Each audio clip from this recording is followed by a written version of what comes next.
your participant ID followed by pound. Otherwise, just press pound to continue.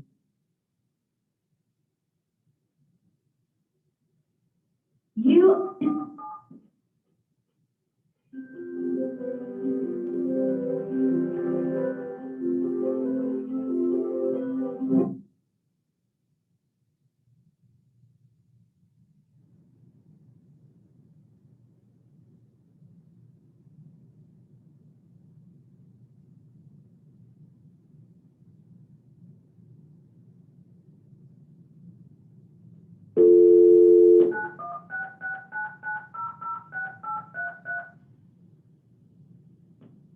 Welcome to Zoom. Enter your meeting ID.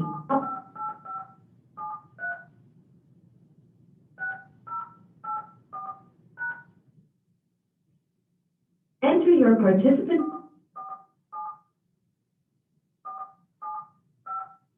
You are in the meeting now. You are the first participant. Please stand by. This meeting is being recorded.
Two of these are base maps. Do you know?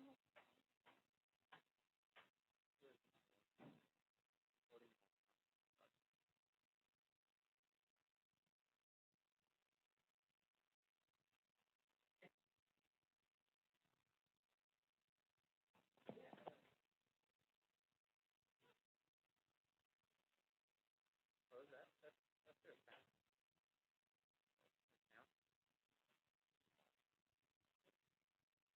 click in, no, click. Yeah.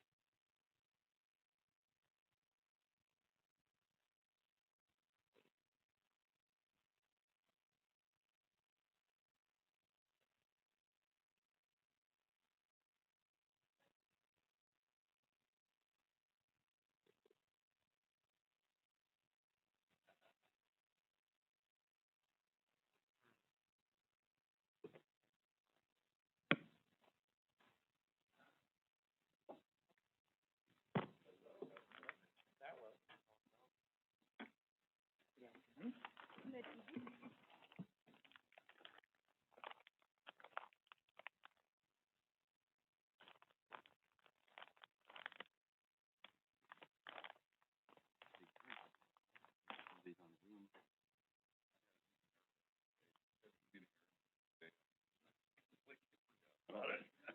Perfect. I was on vacation, that's what I, although, you know, they sent out.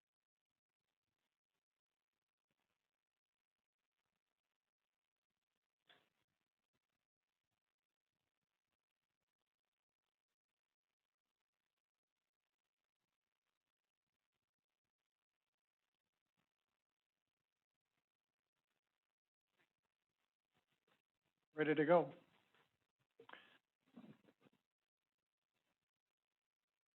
Get to the agenda here. Is the Zoom up? Okay, do we have anybody on it? Yes, we do. Okay. Can you tell us who's there? Can we see? Brenda or Rebecca? Okay. Looking for, Tom and, Ann. They were gonna try to get in. Okay, good evening, everybody.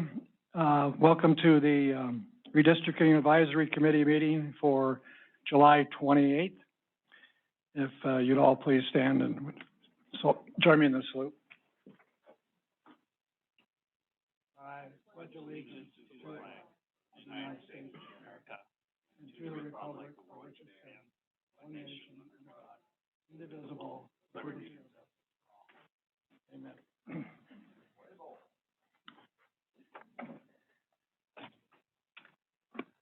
Okay, we have a quorum, 6 out of 10, so we'll move right ahead. We know that we have Dana sitting in for Wayne for District 1.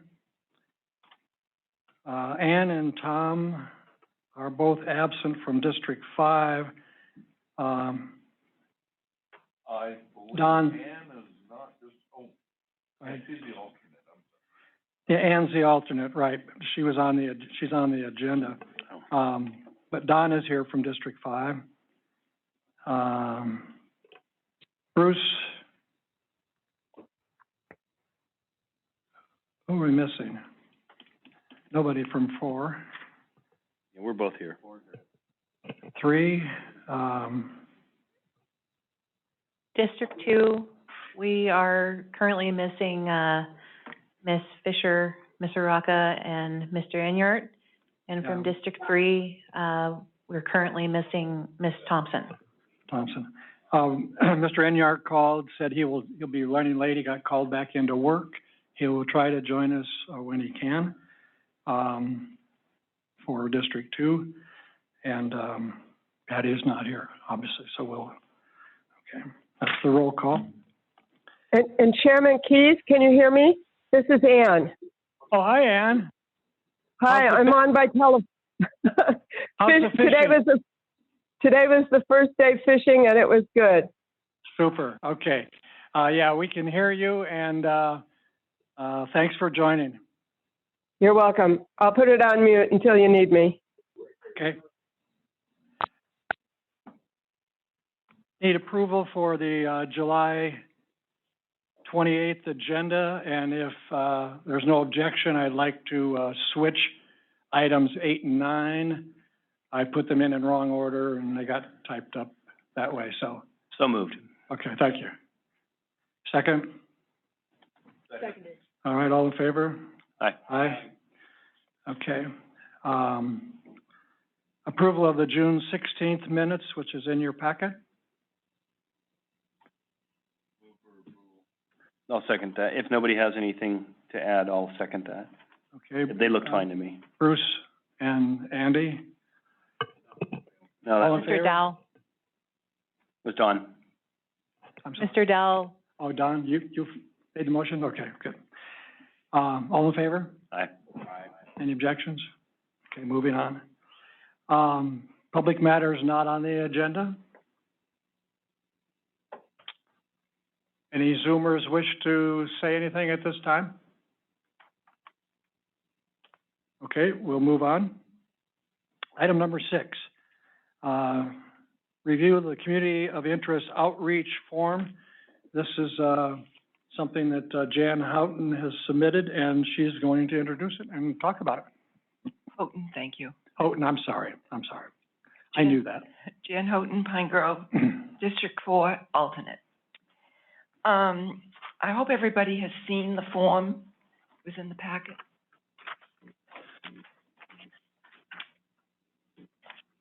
Nobody has seen it? It's in the packet. It's in our Everybody's got it in packet. their packet. Okay. You see? This form is not original by any means. It's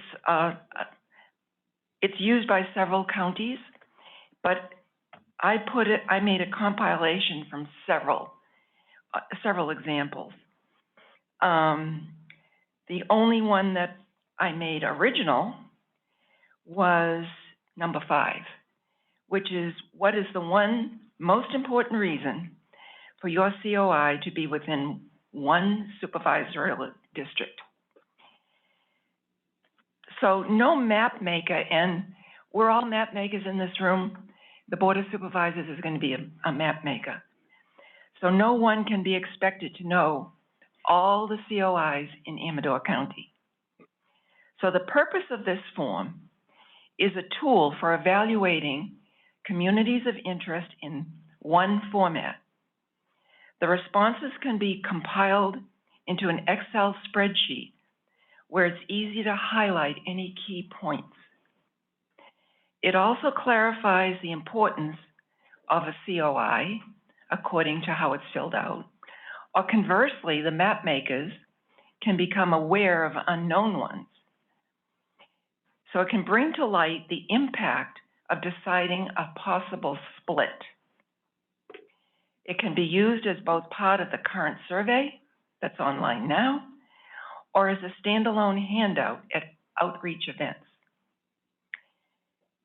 It can be filled out there or use a website later. It does need return information, and I want to discuss that this evening. Mail address, web address. And it's important to understand that even though this is 2021, there are still pockets in this county of Amador that still have no Wi-Fi, no cell service. And so when you're going to an outreach meeting, it's important to have something to hand out to people, not only if they don't have it, but you don't want them leaving empty-handed, because once they leave the meeting, it could go right out of their mind. They may go home and throw it in the wastebasket, but they can also, it could trigger them to do something else with it, like return it. That's it. Questions? Comments? Sorry, Andy Byrne.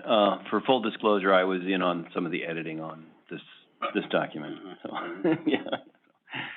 So I obviously think it's a good idea, and I think it's different than what we've been asking before. It's a little more specific, and I think it will help, hopefully find more COIs in in the county. It's already pulled into. Yeah. Katya Anderson, District 3. I'm sorry, I somehow missed it or something. Where can I find that? It was in the email on the, yeah. The only thing I saw was this. It was the second page. It's the fourth page of 7 on the, email packet. Can I keep this?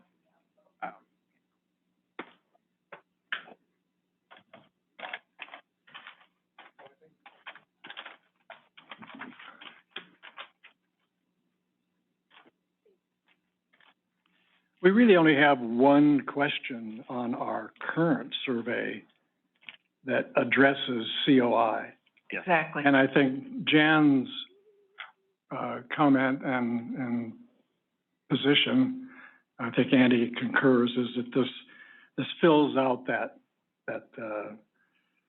COI question and gives us a little more information, a little more specificity.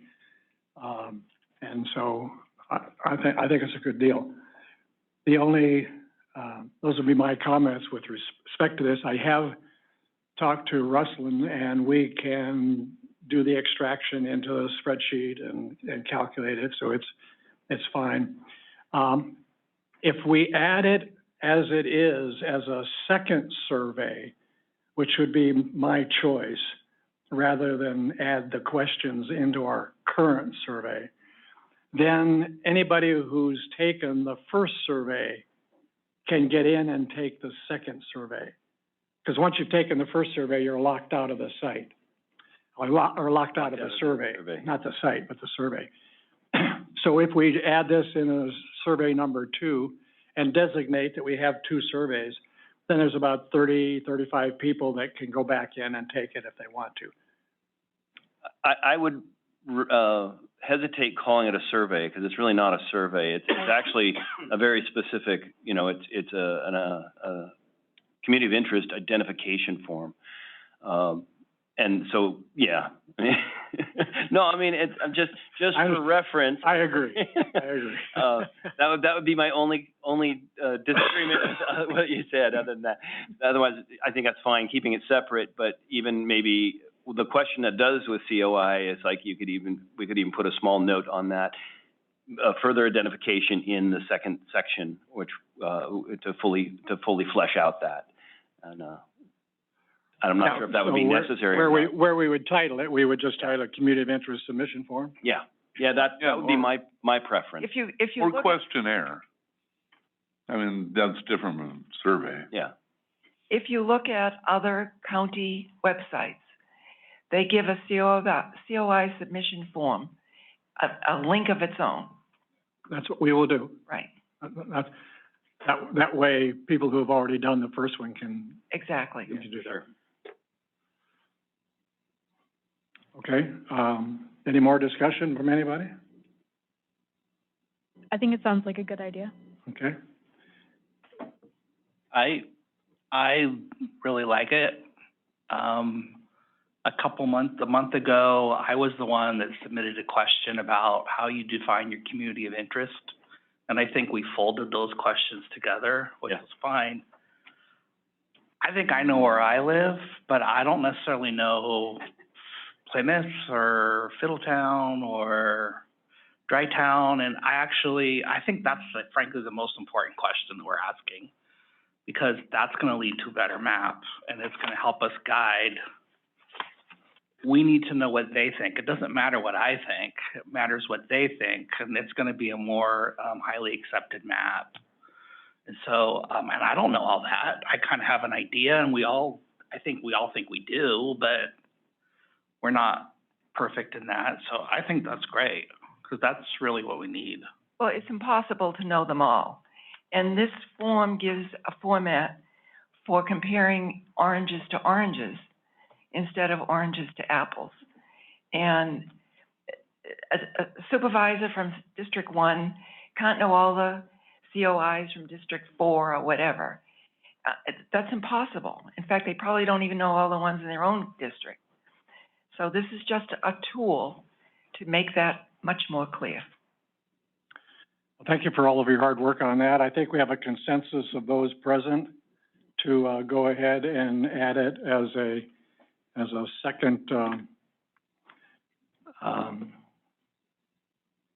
Not a survey. outreach form. Yeah, I'm trying to get away from the word survey here before I get my hand slapped twice.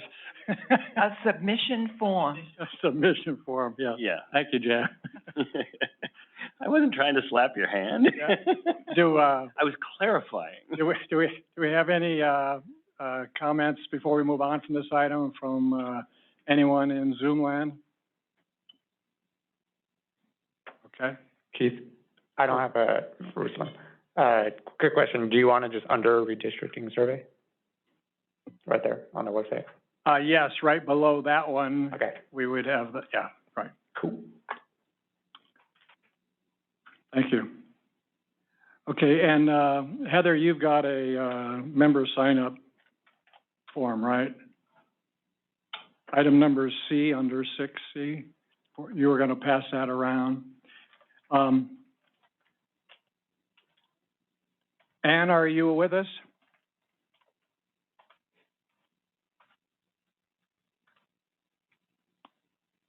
Ann, can you hear me? Yes, I'm here. Okay. We're at item 6D on the agenda, which is your item. Would you like to introduce it and we'll have a discussion?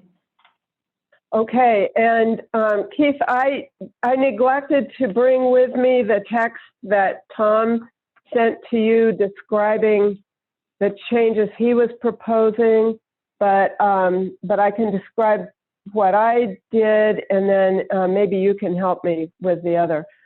So Tom and I created two new community of interest building from one of the maps that had been done before us. And one is for the Dry Creek area, west of Lockwood, and actually incorporating some of the western end of the Lockwood community of interest. And he wrote up some text, which I'm sorry, I don't have. Can I interrupt, Ann? Yes, please. Yeah. Now you're on an agenda item ahead of us. Okay. We're talking now about your outreach information sheet. Oh, yes, I'm sorry. Okay, also in the meeting packet is a document titled Draft Redistricting Amador County. And I spoke after the last meeting with Keith about putting together something that would be a little more descriptive of what our process is and why it might be important to the community and how they can get involved. And Keith agreed that I could go ahead and draft something. So what I did was I took the information off the introductory page of our website and condensed it a bit and created a two-pager that describes our redistricting process with the current deadlines that we have.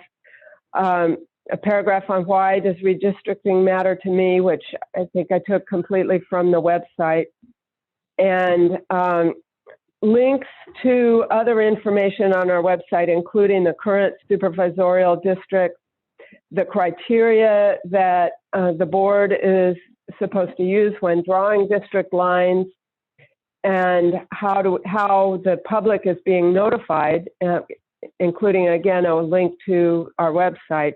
And then added, how can I get involved? Just describing what are the different ways that we are trying to get this information out.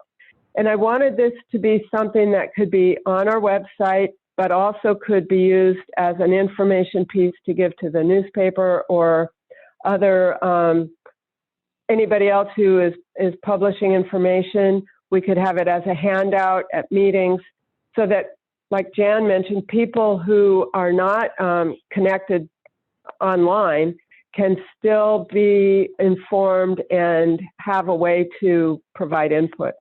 So that's what I was trying to do with this two-page document.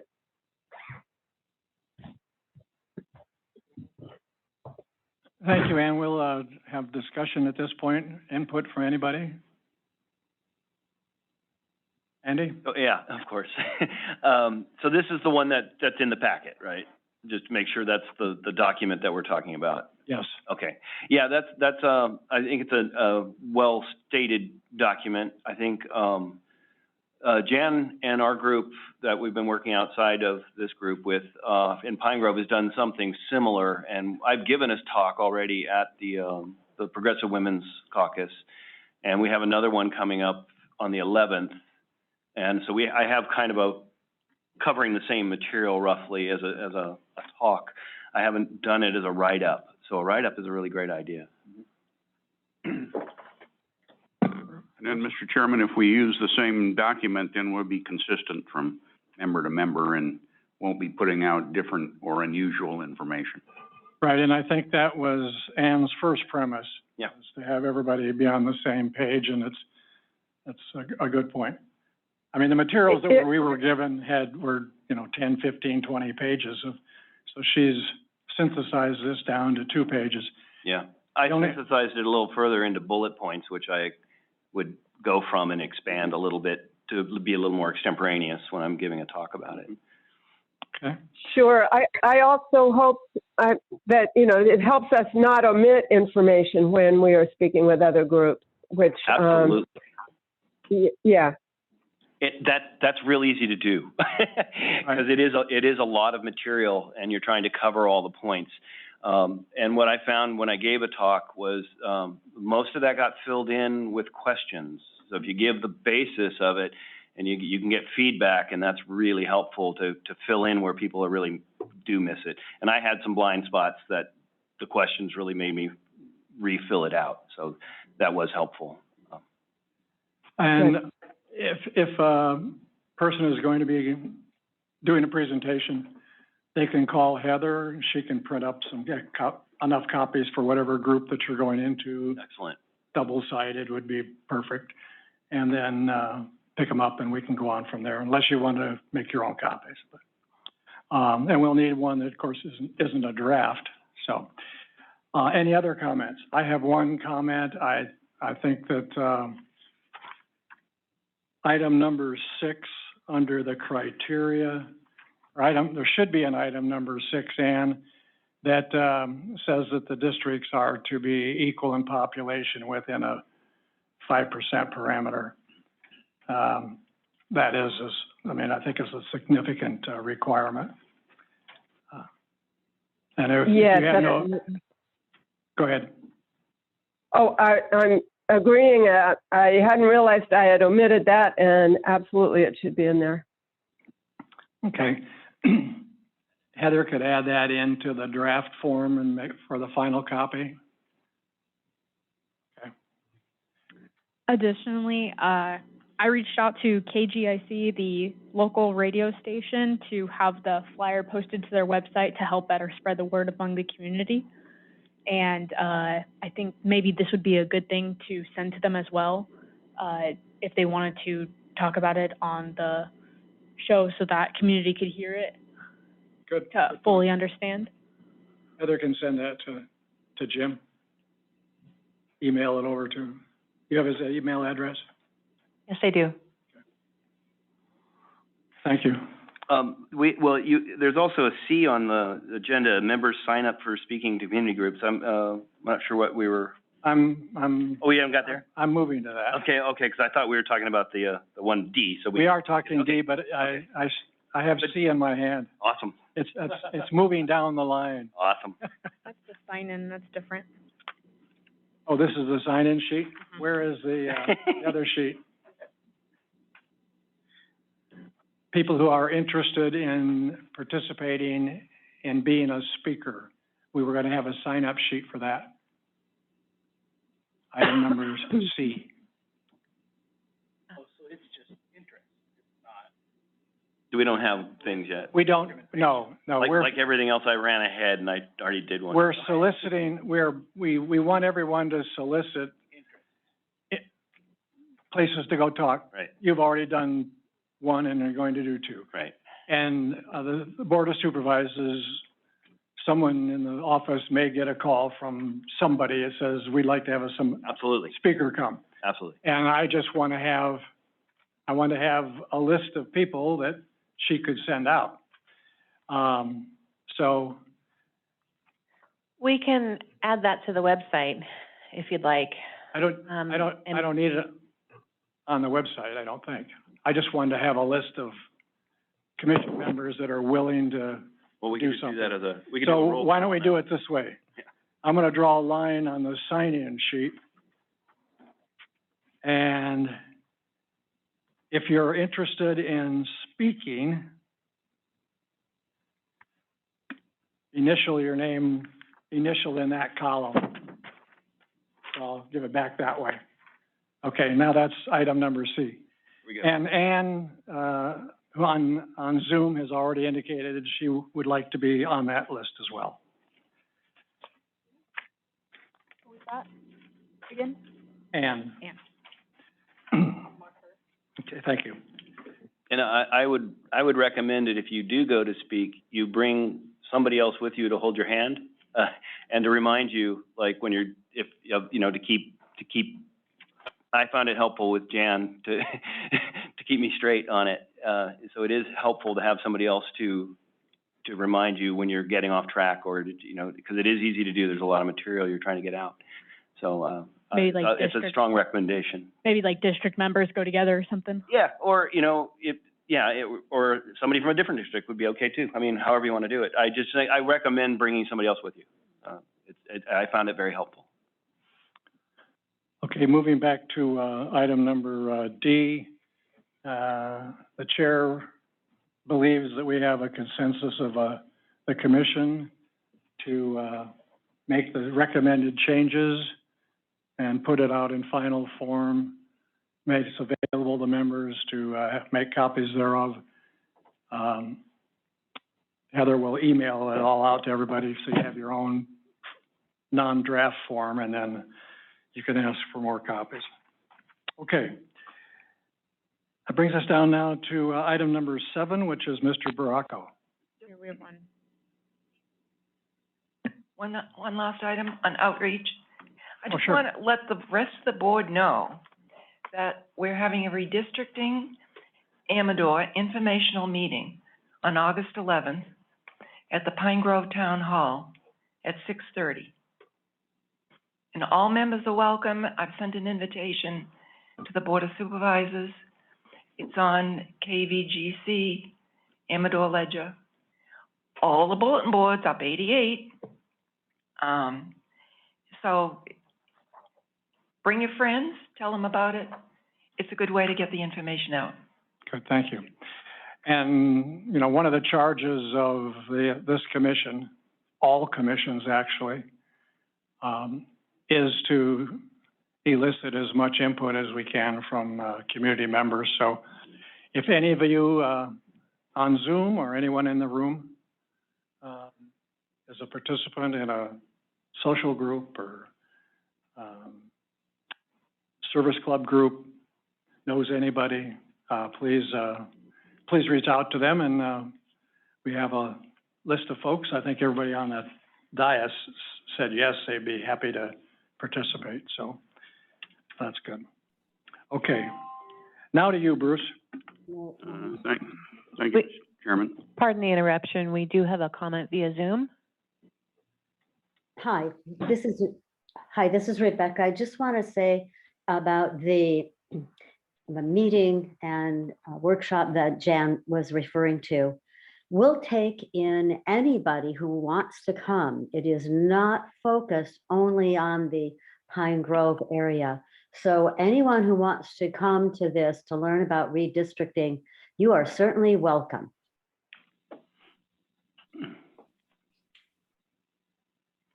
Thank you, Rebecca. Okay. I'll actually even add one other comment. If anybody else on the panel shows up, we would love to hear from you on your perspective also at the Pine Grove meeting. Also, food for thought. Since it's not technically an advisory committee meeting, we can't have more than half of the people there, right? That's right. That's correct. Okay. Yeah. Yeah, good to mention, absolutely. We spoke about that at our planning of this also. Okay. So, and if that is the case, then we will deal with that if it shows up. Yeah, someone just has to go home. Yeah, exactly. Well, and it probably won't be me because I'm the one talking. Okay. Thank you. That's a great call. Catch. Anybody else before Mr. Baracco swallows the mic? I have 3 times already. I know. Go ahead. Thank you, Mr. Chairman.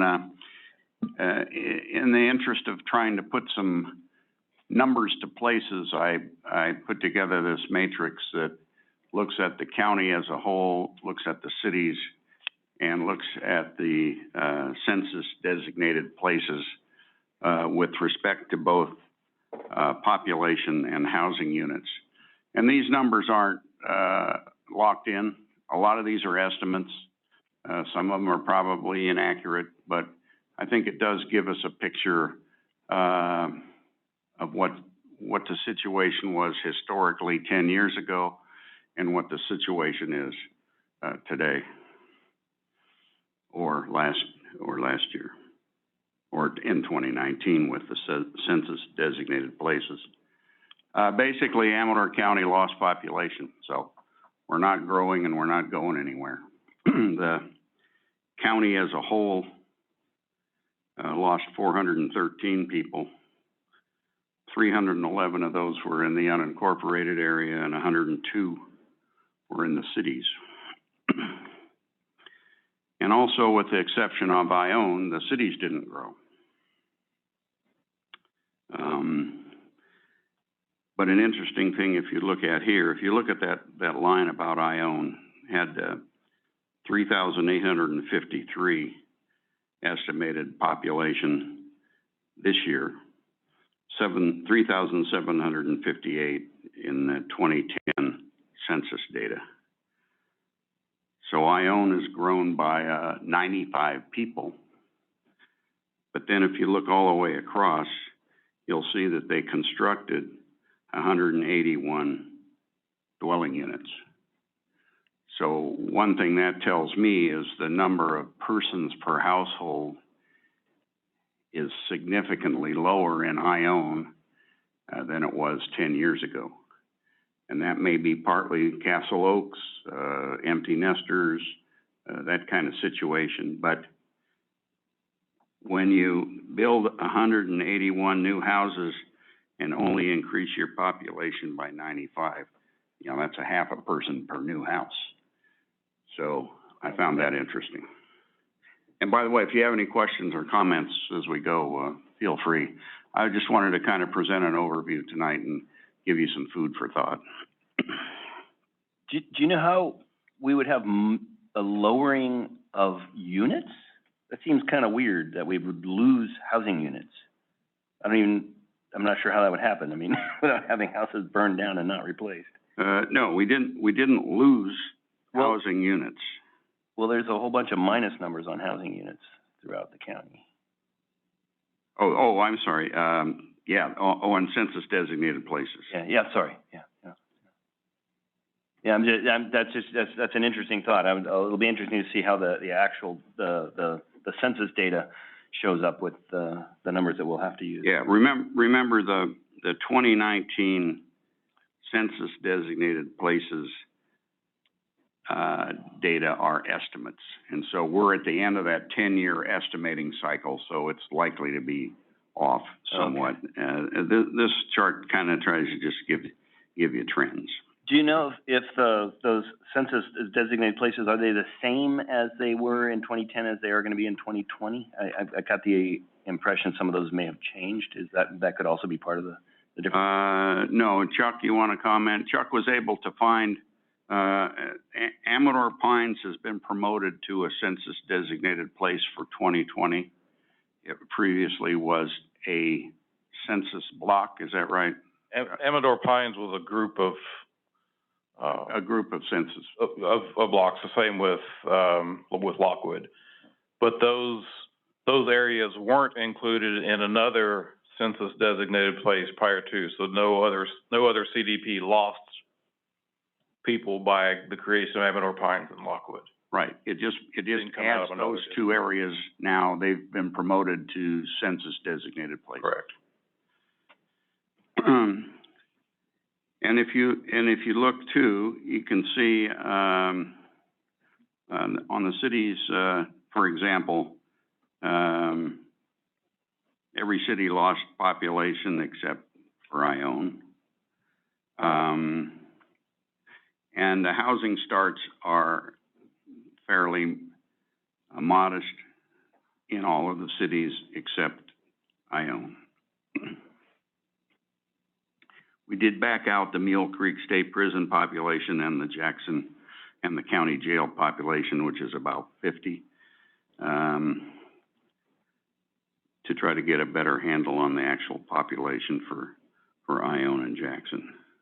With respect to the census designated places, most of the significant growth was in the upcountry, which included Buckhorn, Pioneer, and Red Corral.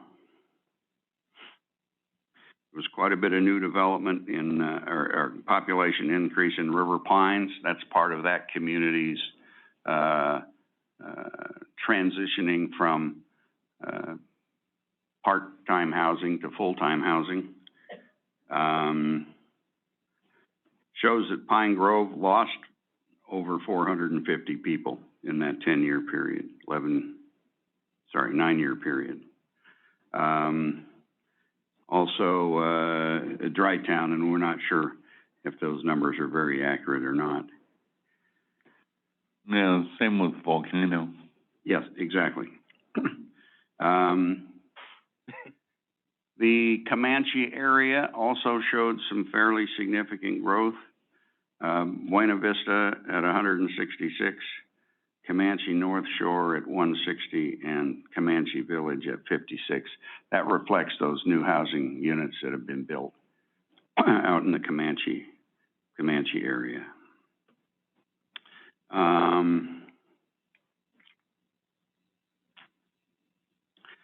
So when you put these all together and you start to agglomerate them, then you can see how quickly, for example, 3 or 4 of these census designated places add up to get to our target number of, 6,700 or whatever it is going to be for each supervisorial district. So I think another purpose of this is to try to suggest that there may not be as much latitude out there as we're all hoping there might be. Pine Grove, for example, and that includes Pine Acres, showing a 2019 population of only 1,762. But we'll see what the 2020 numbers show. Any questions of Bruce? Thank you, Bruce. My pleasure. And one of the things that I observed on looking over this is essentially the data that we're dealing with right now, for those people who are playing on the computer, map exercises, is 2010 data, and it's not significantly different, obviously, than what we expect the 2020 data to be. So our efforts in this regard, I think, will have changes, but I don't know that there'll be significant changes once we get the original data or the new current data. Okay. We'll move on now to item number 9, which we reversed with 8. Review community of interest mapping activities. For those who are listening on Zoom, we've invited members of the community along with members of this commission to work on a computer in the planning department that allows you to identify and map community of interest and or supervisorial boundaries. So we've had a number of people who have submitted draft plans. I think they're all still in works in progress. But, Ann, you had started on yours. If we can bring yours back up, we'll give you first shot at explaining what it was that you were doing. Okay. I'm sorry I jumped the gun earlier with that. Not a problem. So we started working from another map that I think Andy or Don had been working on. So we used that as our base starting point. And we wanted to, Tom and I wanted to create 2 new community of interest. Dry Creek in the area from Lockwood down to the lower country, and then Grinding Rock as a unit separate from the Pine Grove community of interest.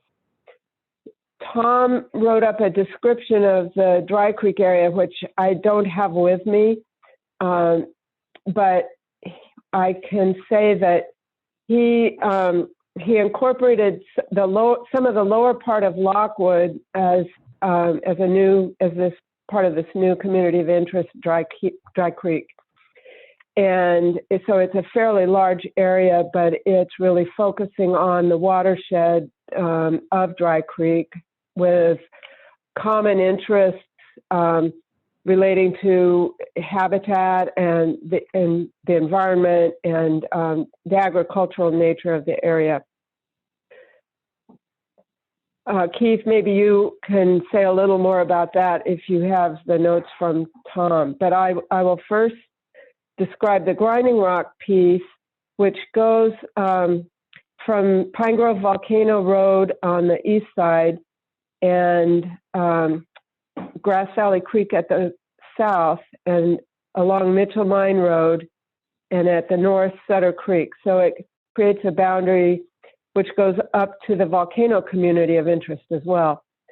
And I think that might be considered separate from Pine Grove itself because it's a little bit more rural in that it's not town-sized lots.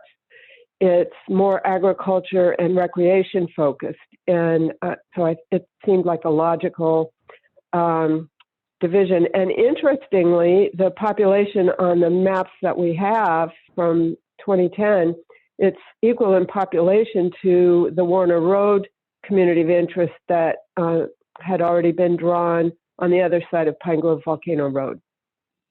So I'll leave it at that unless you have some questions. This is Andy Byrne. I have some comments about this that I think is really interesting, and I think it's a byproduct of the mapping process itself.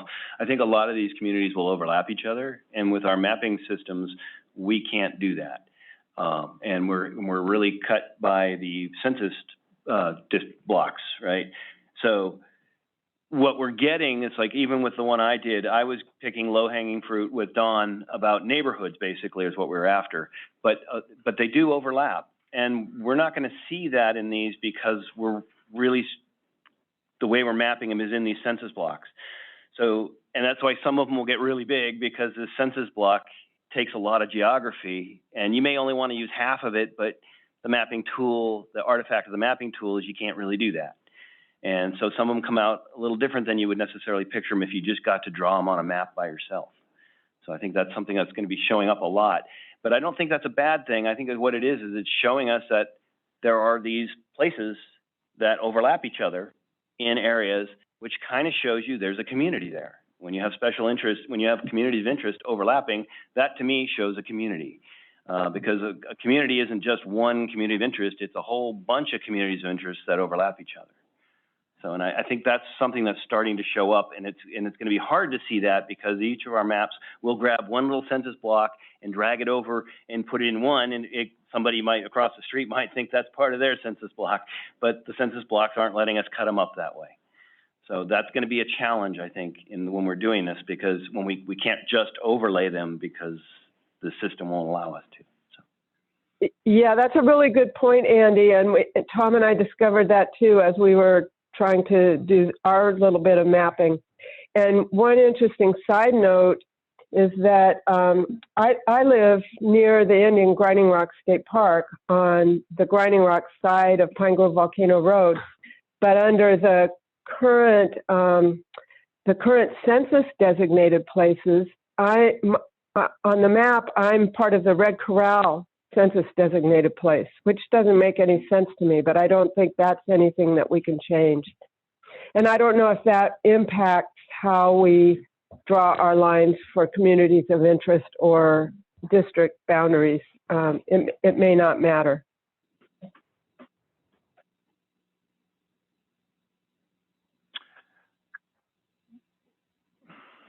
Well, my reaction to that is we have to figure out a way to do it correctly, because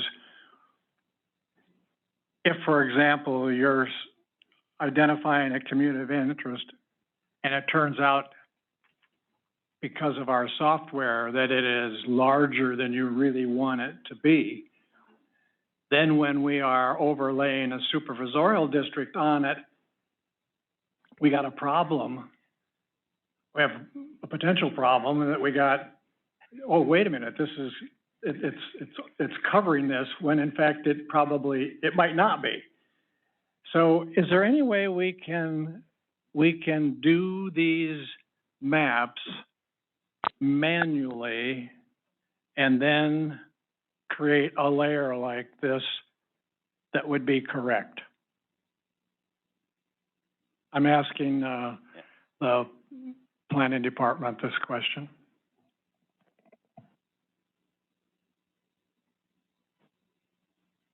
If you were to do them manually, say drawings of some sort, Right. they wouldn't be like tied to a GIS system, so it'd be hard to continue to use them. I don't know how to phrase that better. I think what you're trying to say, right, is that because the overlay isn't going to match the previous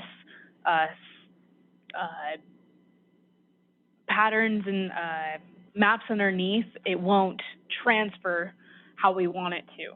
Yes. To the future map. Yes, exactly. Additionally, I understand that. I just want to know if you can get if there's a work around it. Can look into that. I don't know of any way to do that right now. I'd have to look into a way of drawing these out, but also somehow making them usable for more than just that one-time drawing. I have a comment on this, if I may. Sure. And that I don't know that that's necessary. I think these, having them set out there on the map, and so we know where they are. So when we go to draw actual boundary lines, we then have to take them into account. And we can't split them, we have to use the census block lines when we're doing our map for supervisorial districts, right? Because that's where we're actually required to do that. We can't split census blocks. I guess we can, but we'd have to have a big list of findings. It's not something that I believe from the very beginning we've all agreed that's not something we wanted to do. And with the population densities in some of these areas, that's just something we're gonna have to deal with. And what these communities of interest do on the map is they show you that there's something there, that when we're actually drawing the map, we need to keep that in mind. And we'll just have to take it line by line when we get into these sensitive areas. And that we see them there, it tells us it's a sensitive area. And so I think that's when we take care of it, is when we're actually drawing the real lines that we're looking for. Yeah, I'd like to echo kind of what Andy just said. So right now, when you're creating communities of interest, you're selecting blocks.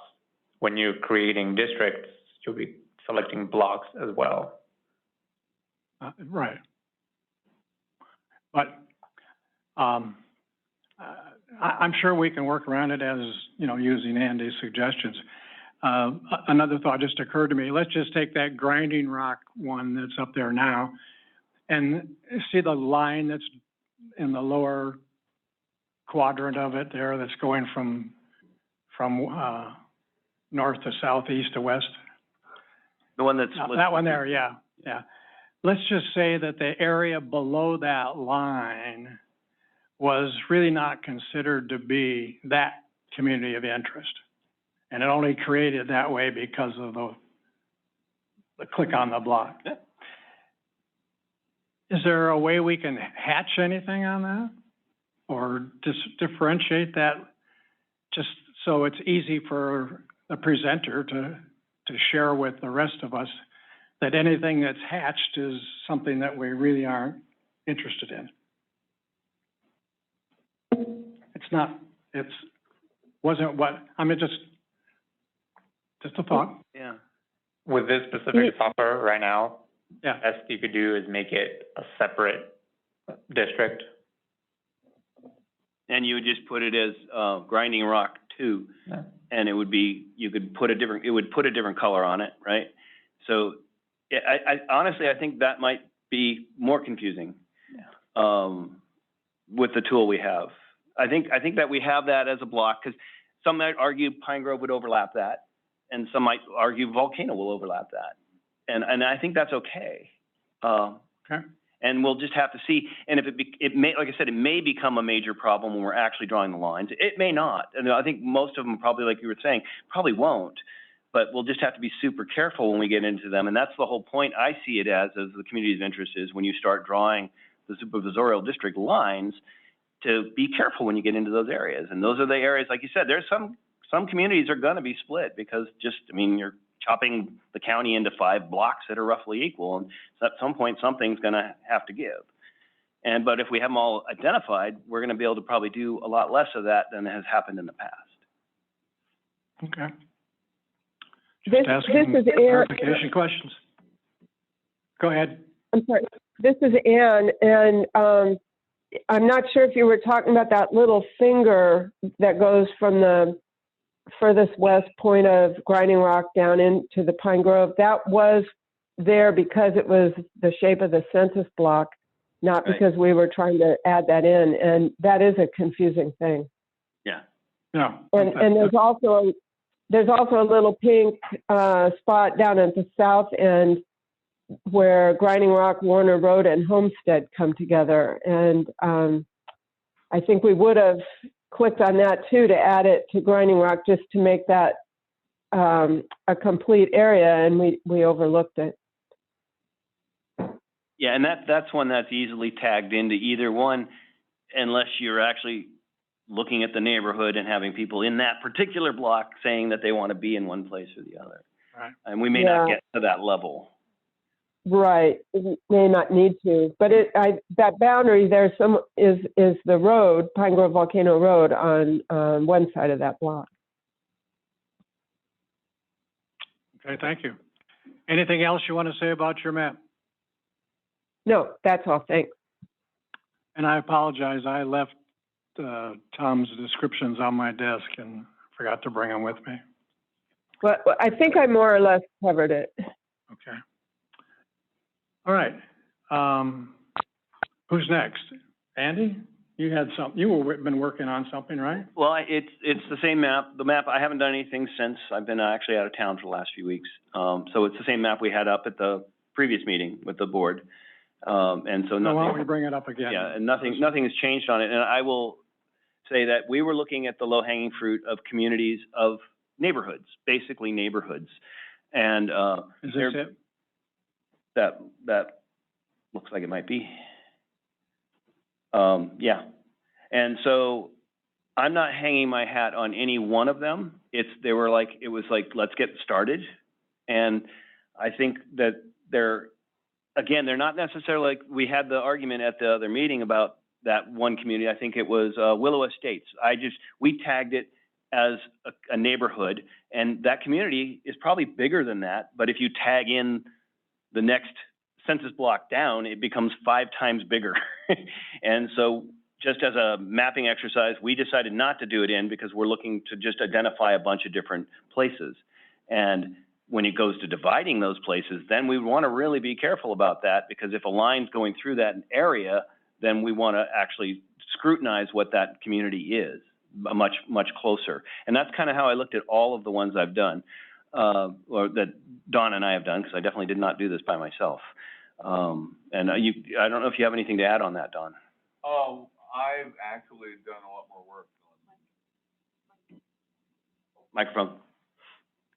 I've actually been down there a couple of times while you were gone, Yeah. and continued the work that we started, and, we'll get to that when we get to my map. All right. Okay. Okay, there we can see it in general, and, those are essentially communities, Neighborhoods. neighborhoods. Yeah, more specifically, I would say neighborhoods. I mean, the Pine Grove one, we looked at because obviously I've spent a lot of time talking about Pine Grove in Pine Grove with Pine Grovians. So that one is, and again, the lines are drawn because of census blocks. And so some of them somebody in that might not consider themselves that because of the way the census blocks goes, but that is our limiting factor. We're building from building blocks that are in currently existing. Go back to that left-hand column that you had. Okay, so what we're showing here are the districts, city limits. Take out the city spheres of influence just for the heck of it, so people can see where it changes. Put it back in, then take it back out. Okay.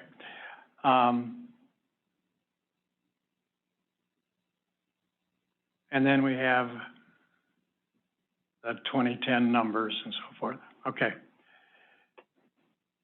All right. Who else has? Oh, I have one other thing to add. Sure. The dead end roads is also on here, and I don't think it's necessary to put it up, but when we actually are starting to draw lines, we would want to go back and look at that when we're doing the supervisorial districts, so we don't go slicing through those kinds of things, right, when we're looking at the very specifics. It's not, at this point, it's not necessary to look at them, but it would be when we're drawing the actual maps. It's like, so it's one of our layers that we'll be having to take into account when we're actually doing supervisorial districts. And that would be just super fine tuning around small areas at edges where it looks like it becomes a problem. Yeah.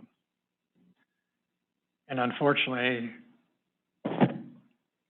sometimes when you click on that button, it takes up half the damn map. That's exactly right, and that's the nature of the tool we're working with. But like I said, we'll be looking at it, we'd be zooming in on that because we'd be looking at problem areas where we have initial lines drawing through that would be at some point slicing through a community. Then we have to like get a little closer look at it and pick it apart more carefully. Okay. Okay, who's next? Tom? I'll go. Can you bring Tom's up, Risen? You said Tom or Don? Sorry.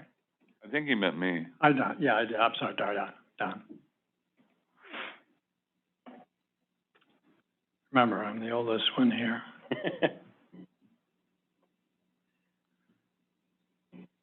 So I basically took what we had been working on, Andy and I, going through neighborhoods and selecting them as communities of interest.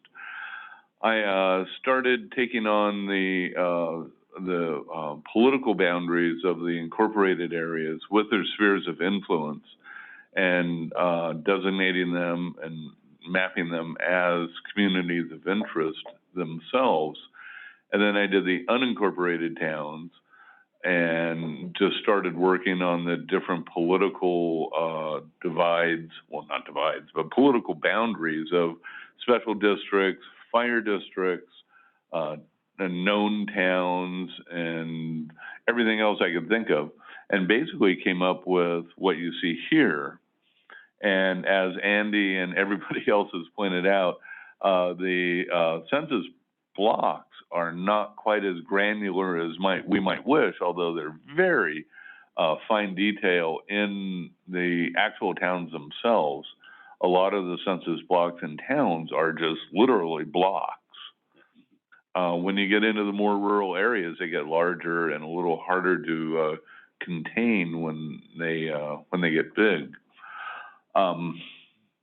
I did work around Comanche, Buena Vista, and the goal here is to basically have a complete map of all the communities of interest that I either find out about or people let me know about, and have a template for the beginning of the supervisorial districts by selecting the communities of interest whole, rather than piecemeal. And basically, between this and my kitchen remodel, the work continues. If I may, Andy Byrne, what you're doing is what I was saying I thought would be happening is things are starting to come out looking, you start seeing bigger areas that we would be starting with, and the layering of communities of interest, you can start to see that a bunch of them actually belong together. Even if they're, individual little communities of interest, they still actually are part of a larger community of interest. And I was hoping that would start to show up in the maps, and this working that Don's doing actually starts to show that, I think, if I'm reading it right. Or that's what I'm starting to see anyway, yeah. Yeah, I think you made some great progress. Way to go.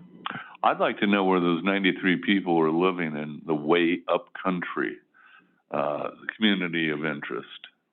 Because all those blocks show 0 for population, and yet the sum of them is 93. and I'm just interested in where the heck those 93 people are. That's funny. I'm assuming Kirkwood. Yeah, well, maybe. Still showing up as 0 in Kirkwood. Yes, it shows 0. Oh, no, there's 29 in one of those. Oh, okay. Oh, no, see, there's a bunch of little ones up in Kirkwood. Yeah. Well, that must be it. But most of the others are 0. Yeah.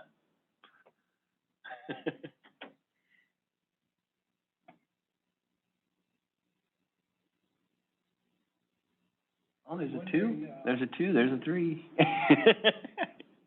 Nice. Can I ask you a question, Don? On your map, Yes. I would imagine it's below Buckhorn. Where would Red Corral be? Oh, it's on there. Is it on there? I'm pretty sure I got it in there. Because it is a census designated place, and so it should have come up in the census designated areas. Sorry, Buckhorn is one that we can overlap because it is a census designated area. The census designated areas we can actually overlap with our communities of interest because it's a different layer than what we're working from. So whereas our communities of interest, we can't overlap those because of the tool we're using. Yeah. I'm guessing that's what happened. And I think the chances of there being a split in a supervisorial district that would cut Red Corral in half are pretty low.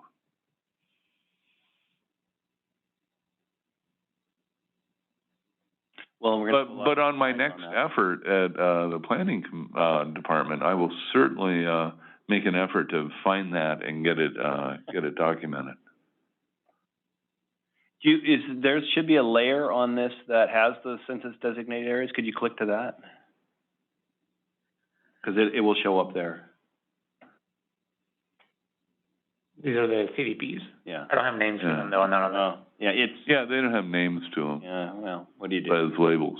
Also, I did figure out a way to, as you know, especially Andy, because you were there, we found a way to label the communities of interest, but also, as you can see on this map, it shows the cumulative population for all those census tracts, which we weren't able to see before. Yeah, that's true. That wasn't in there. Right. Well, I found out how to get that displayed. Yeah, very cool.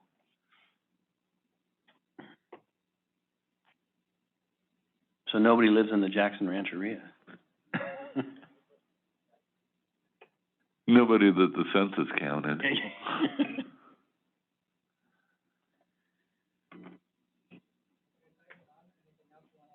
Microphone.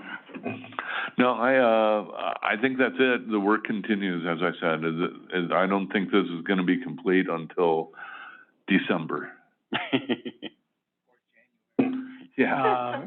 Well, I wish to remind you all that it has to be completed prior to December 5th, prior to November, the middle of November. Well, all this work will be, when we get the new numbers, we'll attack it forthright with those numbers, because the numbers we're doing now, we're just identifying places. And so I think if we can keep identifying places until we get the real numbers, then that's when the real work will begin of actually creating districts, which we're not actually allowed to create districts until we have that data anyway, is my understanding of the process.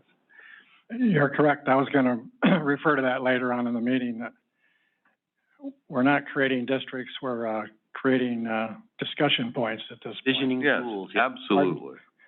Yeah, visualization tools. Visualization piece is right. for sure. Okay. Thank you, Don. Well, also, who's next? if I could, Sure. Mr. Chairman, in the handout that you presented to us today, your number one guideline, states ensure the maximum number of citizens retain their current supervisor. I was wondering why that is a concern. Why it is my concern? Why is it, Well, I just think for, folks have had a supervisor and the supervisorial districts have been the same for a long, long time. So I would say a majority of the people in each of the districts have always had and could have developed a relationship between themselves and the supervisor. What I don't mean to say is that's my perception. That's the way I would be thinking of doing it. When, quite frankly, if you read through the literature, maintaining current supervisorial districts or similarities to current supervisorial districts is not to be the prime motivating factor. I was going to bring that up. It says specifically. It can be. Yes. But it is, we're to broaden one's perspective. I'm just saying that from my perspective, and if I were to stand out there and argue as a citizen, I would like to retain the conversation with my supervisor. And I'm just making the assumption that if we had a room full of people, that a majority of them would probably agree. I think I can make the argument that the current supervisorial districts are communities of interest.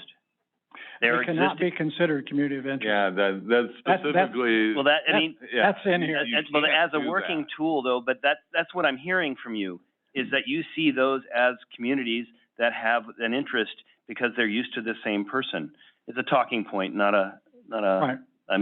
Let's find better language. But I can see that's kind of, there are lots of different communities of interest. I mean, a bowling league would be a community of interest. It's just not one we can map. Right. Right? So that doesn't mean they're not legitimate communities of interest, that if somebody wants to put it before us, it's still something legitimately put in before us. It may not be something that we can use in mapping. And I'm kind of getting the feel of that one from what you're saying, is as that type of community of interest. And people in this county who've had the same been in the same district for 40 years or whatever it is, they might see it as that way. And I wouldn't tell them they're wrong.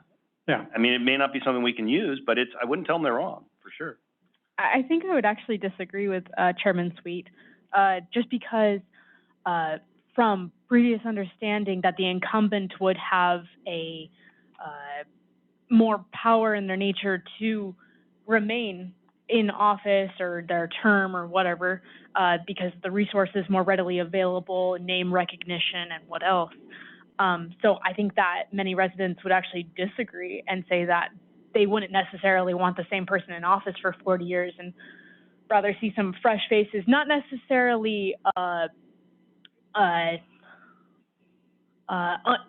unexperienced, but just identifying that sometimes things get more bureaucratic than they need to be.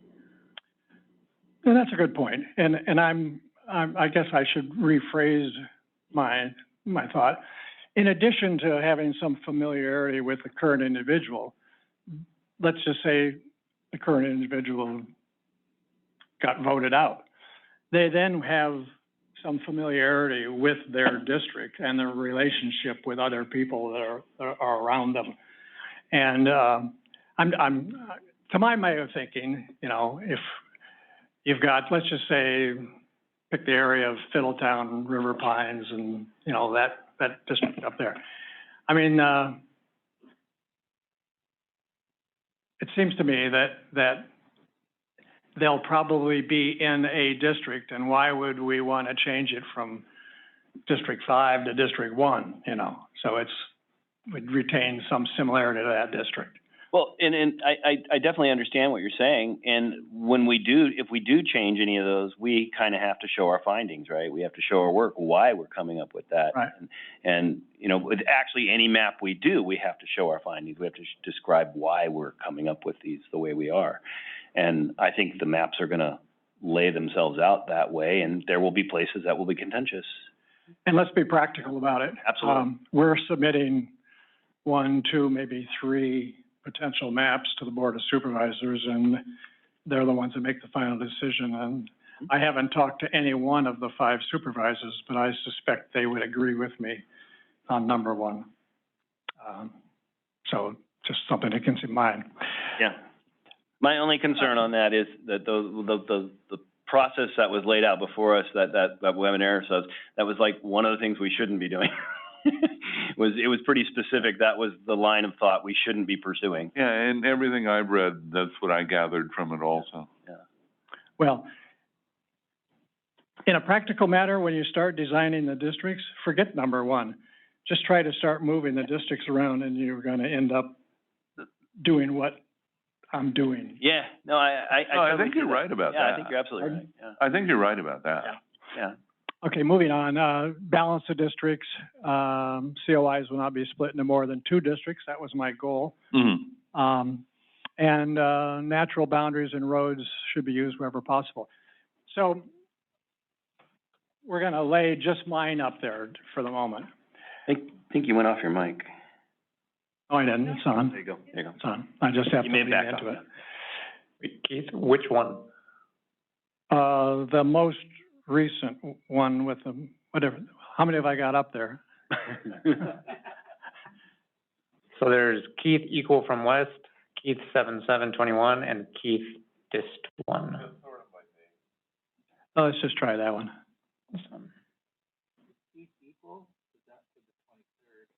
Yeah. Can we show the numbers on there to see what they're balanced? How did you do that, Don? I did it once. Got it. Woohoo! Oh, I don't know how, oh, there we go. Take out, the prison and, that one there. Unassigned.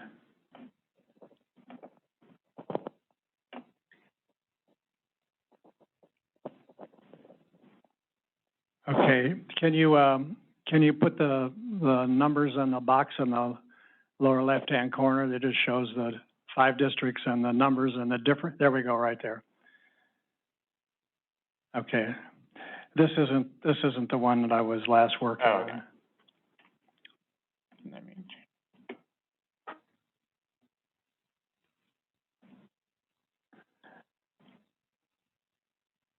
Equal from the west. What's the other one at the top? Say, any more, or is that?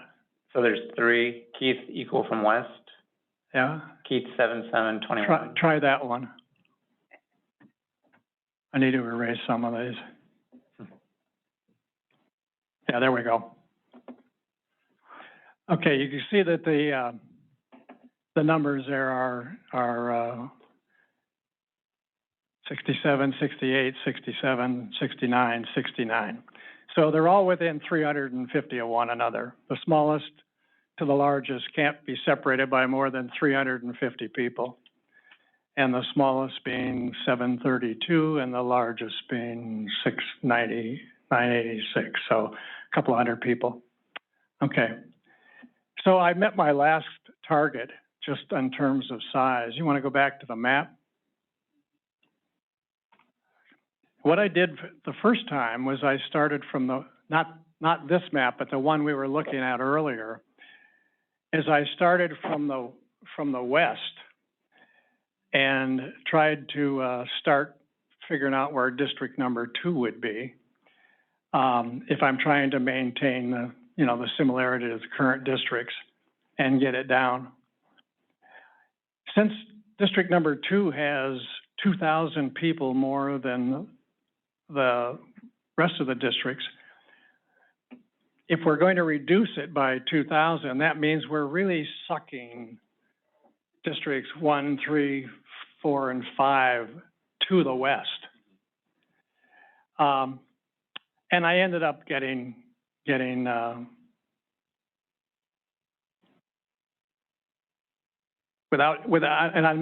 I'm not looking at any of your stuff, so I'm not overlaying it on any COIs or any census districts or anything. I'm just messing with supervisorial districts and trying to balance them by numbers. And it gets a little tricky when you start clicking on a box, as you've all found out when you're doing your own communities of interest, that you can change the shape of each district quite distinctly and very quickly by clicking on just one area that's got 232 in it, and you're already trying to be balanced within 350, and all of a sudden, boom, you pop 232 more people into it. So those were the districts that I came up with, and their balance. So just for the heck of it, what have we got in that? We should just have, we don't have anything in there, do we, Jerusalem? This one has an old version of one of the ones that Andy had made. So it's an old version. I can put in a new one. Yep, put in the new one. Wait, actually.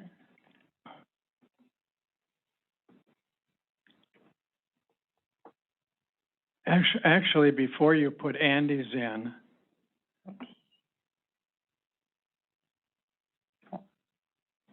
okay. Before you put Andy's in, go back to that choice column. So, not that. That one, yeah. Just put city limits. Okay. So. Could you do spheres of influence instead of city limits?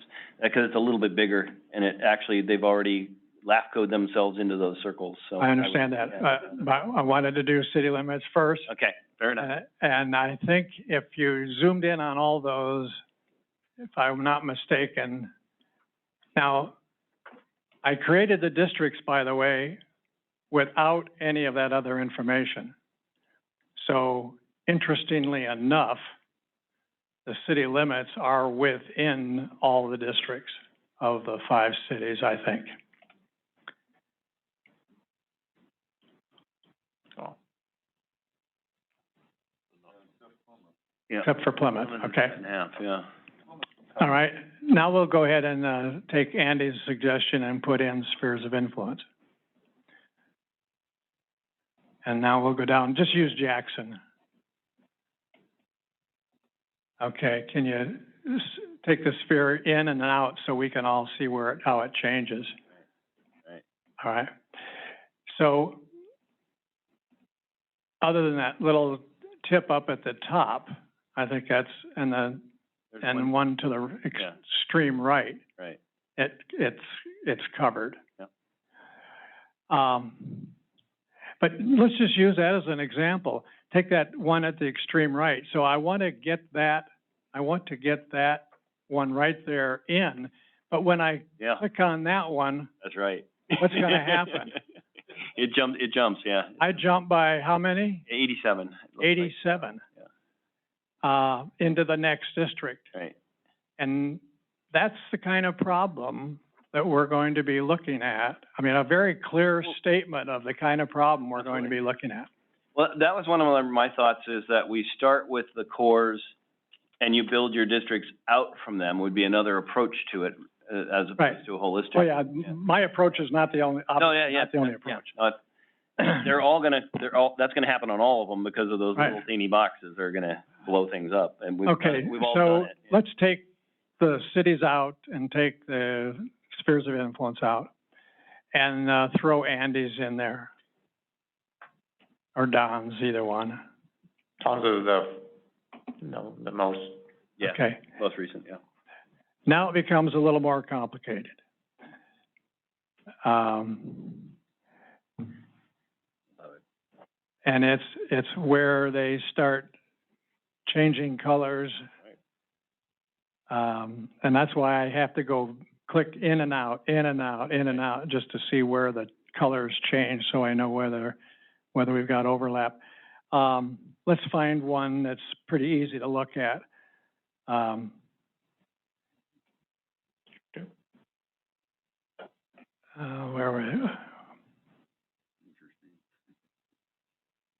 Where are you going, Rosalind?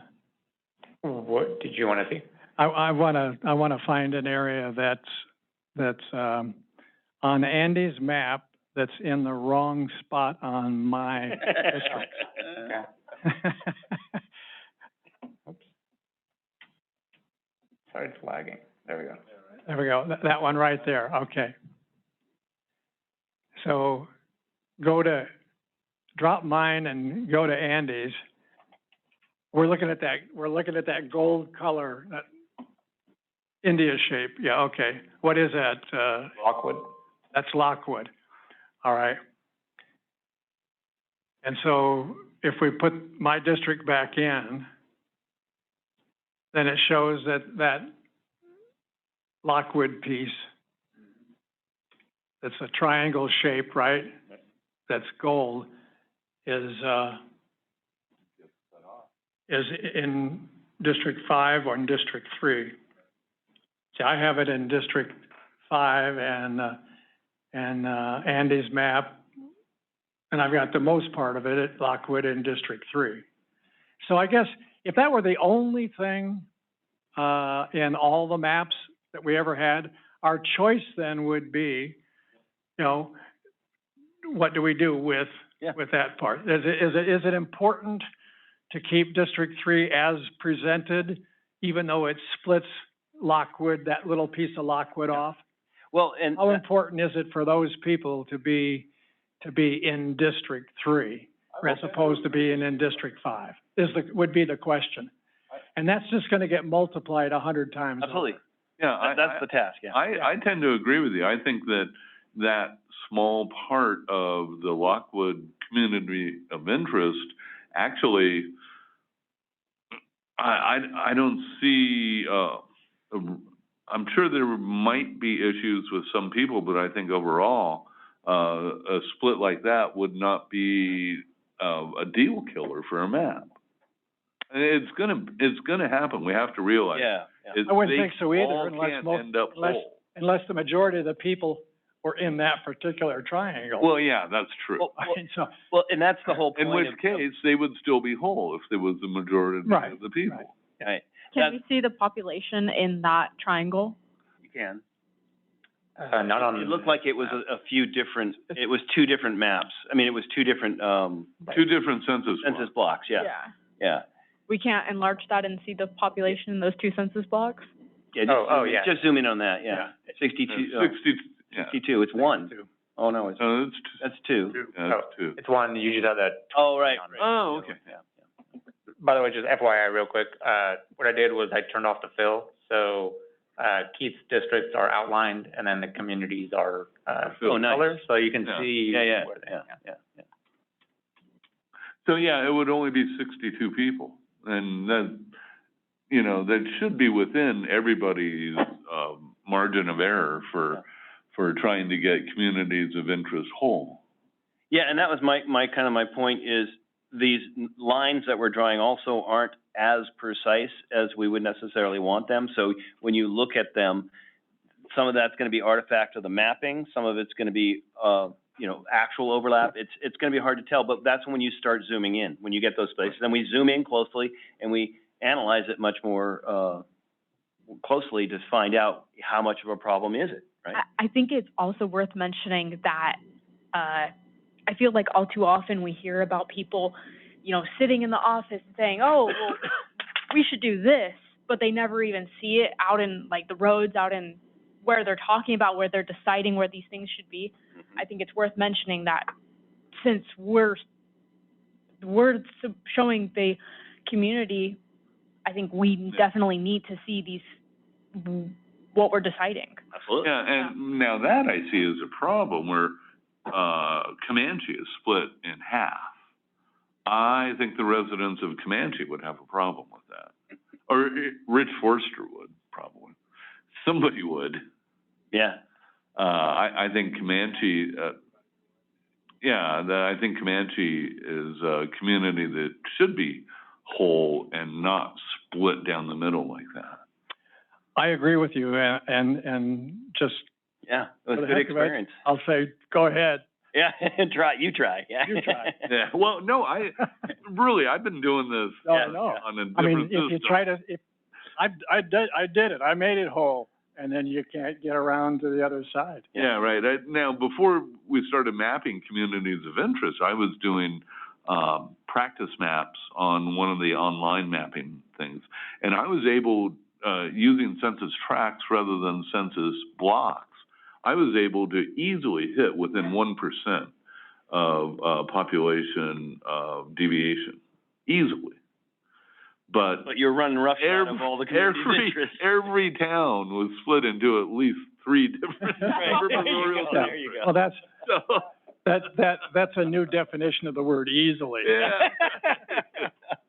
Nice. Okay. Well, the reason that I thought this would be, I think this was a good exercise. And Oh, yeah, people absolutely. have learned from it. Yeah. But this shows what it is that we are faced with and are going to have to work with. I want to remind everybody of our timelines. We are going to be getting census data at the end of September. We will not be expected to get the prisoner data, which isn't expected to change things dramatically, but we won't be getting that until the end of October. It may factor in somewhat heavier in Ione. It could. Yeah. It's the prisoners throughout the state of California. But it's where their residence of record is. And a lot of prisoners' families, not a lot, I don't know how many, but there are prisoner families that live in Ione. Oh, okay, that's a good point. And it's only after we receive the prisoner data that we are supposed to be designing real boundaries, not, what's the word? I keep forgetting. Practice. Or vision. Practice boundaries. But I think it's safe to say that if we get more community input, and then we have our own 10 members here, we're going to have some difficult discussions. And so what I'm proposing is that we begin amping up the number of meetings that we have. Because if we were to have one meeting between now and, each month between now and the end of October, we wouldn't be much further along than we are today. And I would hope that more of our members, and I'd like the minutes to reflect this, that more of our members get into the planning department and begin giving some serious effort to what several members have already done. So with that having been said, our next meeting would be scheduled for August 18th. That's the third Wednesday in August.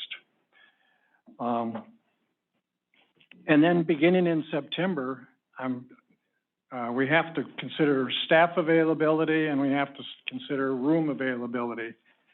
So in September, this room is only available on Wednesdays on the 1st and the 29th. Of August? Pardon? Of August? Of September. Oh. Of August 18th. That's the third Wednesday. And hopefully between now and August 18th, we have, again, some more people working on these maps. We have some more outreach, and we will have some more community input. We'll try to, as best we can, solicit as much input as we can on August 18th at that meeting. Are we doing any outreach at the county fair? Because that's a great opportunity for us to reach a large number of people at once. I'd be more than happy to set up a table and, a chair, the booth or something. Okay, I'll talk to, I think that costs money, though. it does. I'll talk to Rich Hoffman tomorrow. I'm at the fair tomorrow. And see if there's anything we can do, any space that we might be able to take. County doesn't have a booth there for anything, do you? They do, for oil and recycling. I'll be there tomorrow. Yeah, like, we can't add into that.